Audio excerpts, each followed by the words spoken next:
और इस वक्त हमारे साथ जुड़ रहे हैं उस लड़की के मां बाप जिसके साथ वो हरकत हुई शांति निकेतन स्कूल में जिसे हम शब्दों में भी बयान नहीं कर सकते।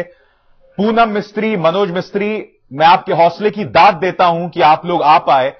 मैं आपसे बहुत ज्यादा सवाल नहीं करूंगा, मैं चाहूंगा आज आप अपने अनुभव बांटें। मनोज जी, पहला सवाल मेरा आपसे है, इस वक्त आपकी बेटी की तबीयत कैसी है? जाहिर सी बात है, एक ऐसी चीज है जिसे इतनी छोटी सी बच्ची को बर्दाश्त करना पड़ा। इस वक्त उसकी तबीयत कैसी है? वो कैसा महसूस कर रही है इस वक्त?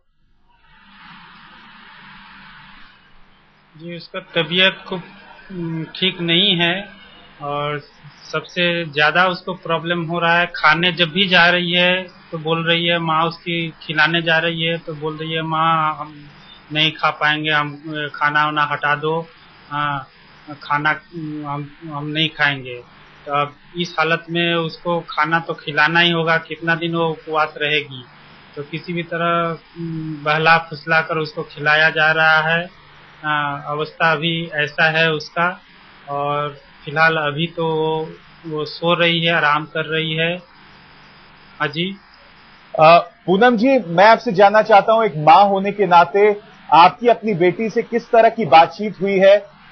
पिछले 24 घंटों में किस तरह की आपकी उनसे बातचीत होती रही है? उसकी हिम्मत बढ़ाने के लिए क्या बातचीत आप करती रही हैं उनसे?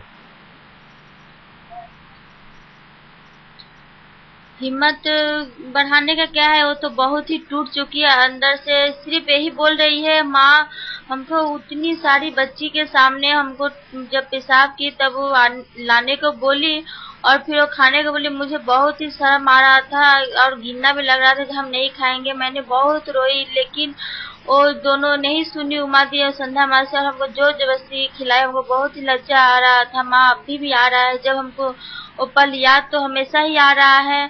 खासकर जब खाने जा रहे थे तब तो एकदम लग रहा है, जो बोल रही है, जो लग रहा है जो हम वही ठोई खा रहे हैं पेशाब में नमक मिलाकर। हमेशा उसको अपने आप से इतना लज्जा लग रहा है कि इतने सारी बच्चियां के सामने हमको ऐसा कराई।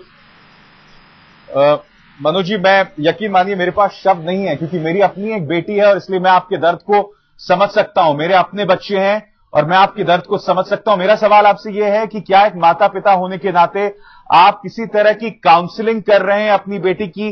क्या डॉक्टर से कुछ बातचीत कर रहे हैं? क्योंकि बहुत जरूरी है आपकी बेटी का इस फेज से बाहर निकलना। हाँ जी, ये तो मुझे भी चिंता हो रही है कि जितना जल्द हो सके वो इस सदमे से बाहर निकल कर आए, और इसके लिए तो हम डॉक्टर से बात भी किए हैं। हाँ, तो एक डॉक्टर हैं, वो तो फिलहाल उनको मेरी बेटी को रेस्ट जितना ज्यादा हो सके रेस्ट में रखने के लिए बोले हैं और उनसे हंसी मजाक करने को बोल रहे हैं। लेकिन वो परिस्थिति मेरे भी अभी नहीं है, क्योंकि कल मुझे लॉकअप में रखा गया। मेरी पत्नी को, मुझे मेरा गुनाह क्या था ये तो मुझे अभी तक समझ में नहीं आ रहा है। लेकिन रिजल्ट ये है कि मुझे 6 घंटा लॉकअप के अंदर रहना पड़ा, वो भी 20 मुजरिमों के साथ। ये मेरे लिए मुझे बहुत खराब लग रहा है ये सोचकर, ये जो घटना मेरे साथ घट चुका। मेरा कहना है कि मैंने ऐसा क्या गुनाह कर दिया कि मुझे लॉकअप में जाना पड़ा। हाँ जी।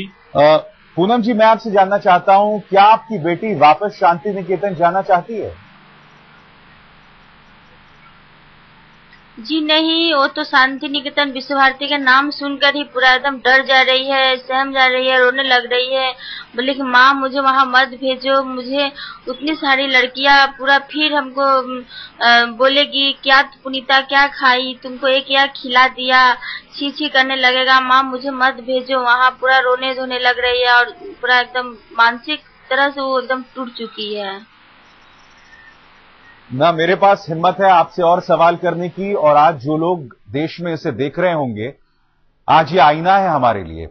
शर्मसार कर देने वाली घटना। पूनम जी, मनोज जी, आपने वक्त निकाला, आपका बहुत बहुत शुक्रिया, बहुत बहुत शुक्रिया, आपने वक्त निकाला।